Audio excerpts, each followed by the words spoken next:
Donne-nous ta grâce, Dieu, ta parole est en nos cœurs, loi qui nous délivre. Mes frères et sœurs, ce troisième dimanche de Carême nous situe précisément au milieu de notre sainte montée vers Pâques. Une occasion pour chacun et chacune de nous de marquer une sorte de halte pour essayer d'évaluer les objectifs que nous sommes fixés dès notre entrée en ce temps fort de l'Église et donc de notre foi. L'extrait de l'évangile de Saint Jean de ce jour nous présente le Seigneur dans le temple de Jérusalem. Le temple, rappelons-le frères et sœurs, est aux yeux de tout juif le lieu sur la terre où Dieu a élu résidence et d'où le flot de sa bénédiction se déverse sur toutes les nations. Bref, c'est un lieu saint. Pourtant, c'est bien dans ce lieu que Jésus trouve des marchands en pleine activité. Des marchands, c'est-à-dire des commerçants, des personnes qui travaillaient pour leurs propres intérêts et dont le Dieu devenait leur seul gain. Ils ont abandonné le Dieu vivant et révélé pour se livrer à un trafic presque d'idolâtrie. Ils ont donc tourné le dos à Dieu pour épouser une religion intéressée. Par cette activité donc, dans le temple, ils le souillent. Qui plus est, mes frères et sœurs, ces marchands, précise l'écrivain sacré, s'y étaient installés. Je l'ai souligné en gras dans mon texte. Or, toute installation fait appel à la stabilité. S'installer, c'est prendre racine, c'est élire domicile. Et la stabilité s'oppose souvent au changement. C'est à ces hommes, mes frères et sœurs, pétris et moulés dans leurs habitudes, dans ce qui devient pour eux l'essentiel, mieux le trésor de leur vie, que Jésus doit faire face. Au nom de son amour pour la maison de son Père, mais aussi au nom de l'amour qu'il a pour l'homme, la réaction de Jésus se fait vive et immédiate. Il fit un fouet avec des cordes et les chassa tous du temple, ainsi que leurs brebis et leurs bœufs. Il les chassa du temple. Jésus pose un acte dont il donne la signification qu'il développera encore à la demande des témoins. Donne-nous un signe. Cet acte n'est pas de violence, il est approprié. Il ne traite pas de la même façon, en effet, les marchands des colombes, les changeurs et les marchands de bœufs. Mais il déclare, concernant l'usage du temple, la perte de sens qui s'est opérée par le fait même, rappelle le sens fondamental. Ne faites pas de la maison de mon Père une maison de trafic. Ce qui est en jeu ici, mes frères et sœurs, c'est la qualité de l'échange. Échange entre Dieu et l'homme. Oui, entre Dieu et l'homme, ici donc le juif, et qualité qui passe par la qualité du lieu de l'échange, le temple et la manière de l'habiter. Qualité qui rejaillit finalement sur toutes les relations avec les frères, avec la nature. Aujourd'hui, dans nos sociétés, l'échange est devenu mercantile. Tout s'achète et tout se vend, entraînant ainsi la dépréciation de toute relation, y compris celle avec Dieu. L'autre être humain perd donc sa consistance. De cette réaction, Jésus veut conduire ces hommes et nous aujourd'hui à changer profondément et qualitativement notre regard sur Dieu et sur le prochain.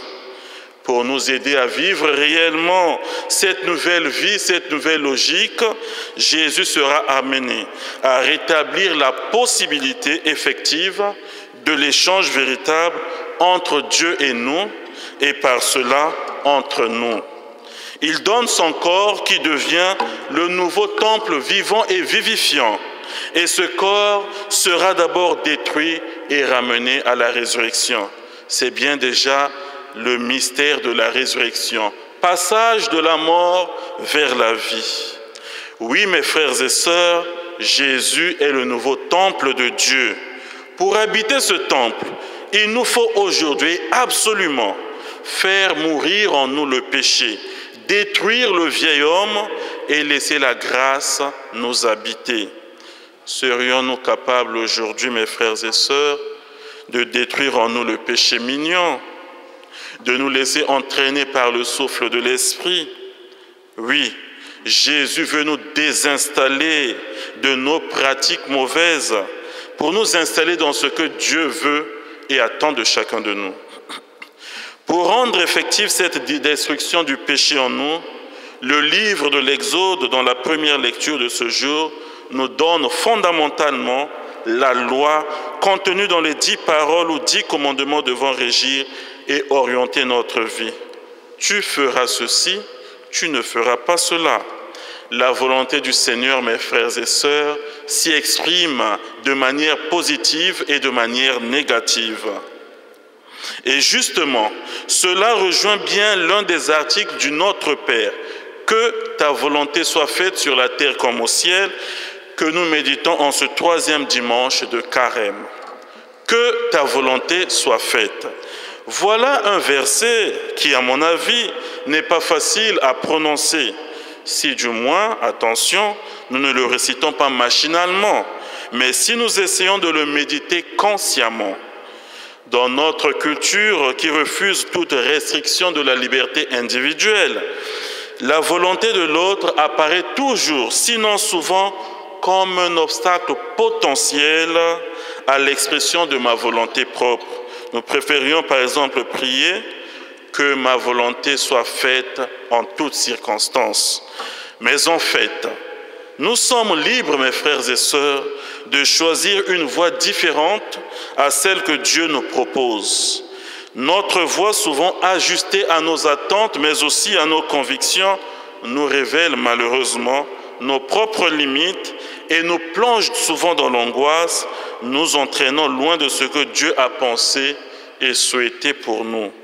Et lorsque nous nous tournons vers lui, nous sommes un peu perdus et nous disons alors, Seigneur, que ta volonté soit faite.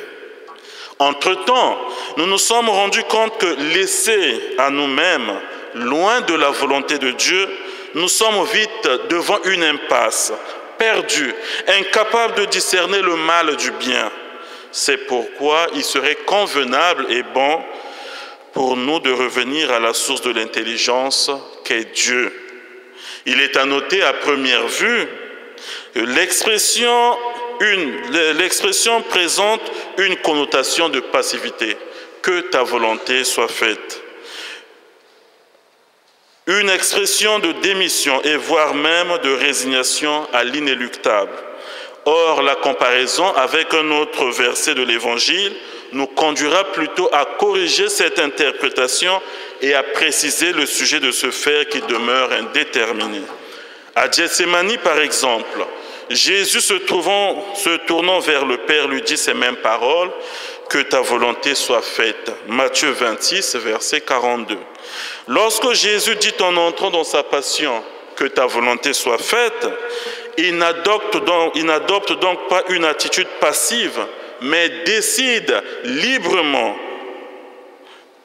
et totalement et inconditionnellement à se mettre au service du dessein de salut de son Père. En plus, nous ne disons pas que ta volonté s'accomplisse, mais que ta volonté soit faite, c'est-à-dire avec la participation et le consentement de l'homme. C'est une volonté à construire chaque jour dans une véritable attitude de participation active. Il ne s'agit pas ici de respecter un programme qui serait préétabli par Dieu et dont l'homme serait une simple marionnette à manipuler. Saint Augustin ne disait-il pas que Dieu qui t'a créé sans toi ne peut pas te sauver sans toi? Dès lors, mes frères et sœurs, lorsqu'à notre tour nous prononçons cette belle prière, que ta volonté soit faite, nous nous engageons à la suite de Jésus, à nous mettre de tout notre cœur, de toute notre âme et de toute notre force au service de cette volonté salvifique du Père, fût-ce au prix de notre vie, sur la terre comme au ciel. En fait, notre belle langue française inverse l'ordre des termes. Le grec et dans plusieurs autres langues, comme dans ma langue maternelle, le grec, disais-je, cite d'abord le ciel, comme au ciel, ainsi sur la terre. C'est-à-dire, de même que ta volonté se réalise au ciel, qu'il en soit également ainsi sur la terre. Il est logique de prendre le ciel pour modèle et non l'inverse, mais la syntaxe française ne permet pas cette construction. Voilà pourquoi nous commençons par la terre pour terminer au ciel. L'expression signifie bien donc plus que partout. Le ciel désigne précisément le lieu où la volonté de Dieu est parfaitement réalisée, c'est-à-dire où sa gloire rayonne de manière définitive et plénière sur tous les visages. La demande que nous adressons à notre Père est donc que ce salut qui est déjà accompli dans le ciel s'étende à notre terre, plus précisément dans les cœurs de ceux qui sont encore en pèlerinage vers la terre promise. La volonté de Dieu, enfin, mes frères et sœurs, c'est de voir l'amour triompher sur la haine, la grâce sur le péché, la vérité sur le mensonge, la paix sur la violence, le bien sur le mal, et nous pouvons continuer à égrener notre chapelet. Depuis la nuit des temps, l'homme s'est toujours mis à la recherche de ces valeurs sûres pour entrer un jour au royaume éternel.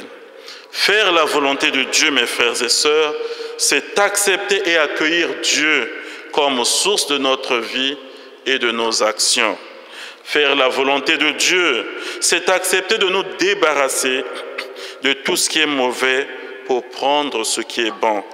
Faire la volonté de Dieu, c'est faire totalement confiance en celui qui nous connaît mieux que nous-mêmes et qui sonde les cœurs et les reins de ses enfants et dont l'unique désir et souci est de voir épanouir ses enfants dans le bonheur. Faire la volonté de Dieu, mes frères et sœurs, c'est accepter d'ajuster nos projets à ceux que Dieu nous propose, projets toujours tournés vers l'accomplissement du salut de l'humanité.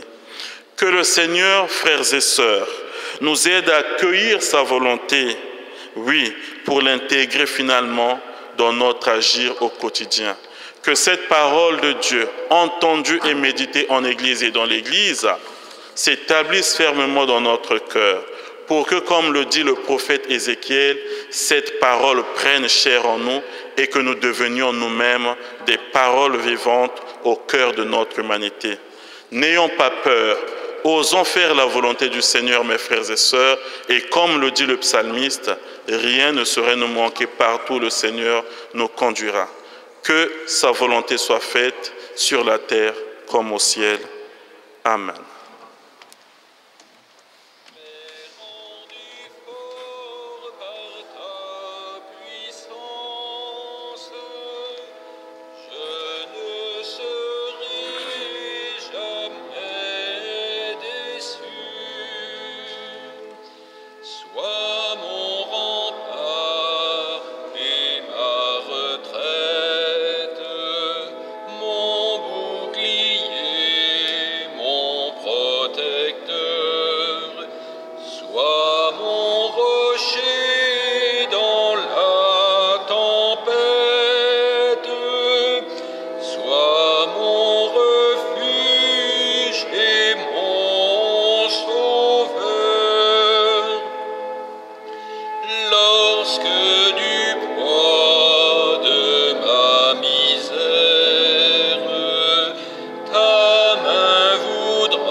Joie